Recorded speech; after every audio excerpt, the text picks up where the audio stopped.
Welcome back. You should now be set up in terms of your profile as well as your information.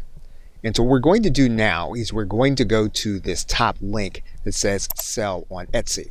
Now before we open the shop, we are going to look at the fees associated with Etsy as of the recording of this video. Now depending on when you're seeing this video, these numbers may change, but you're going to see the listing fee. You're also going to see a transaction fee, as well as a 15% online ads fee. You're going to want to take note of how the fees work.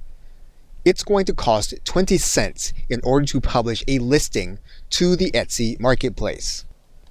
And again, according to Etsy, as of the recording of this video, the listing will last 4 months or until the item is going to be sold. That's when you will pay the 5% transaction fee on the sale price to Etsy. Now, if you decide to use the Etsy payment system, you are going to also pay a 3% plus 25-cent payment processing fee when the item is going to be sold. You're going to see during the setup process that you can accept payments in a number of ways for your Etsy store. That will mean PayPal, most of your major credit cards, as well as Apple Pay. Now, there is a seller handbook, which you will want to be familiar with.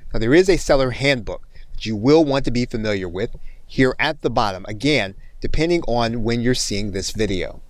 Now, you are going to have the opportunity to join what is called Etsy Plus, which is going to be an additional fee as of the recording of this video. This will give you ways to customize your shop in ways that you won't have when you use the standard version, as well as being able to get specific web addresses that are going to be consistent with your store.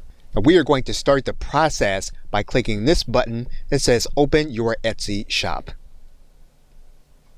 Okay, so with that, thanks, and I will see you in another video.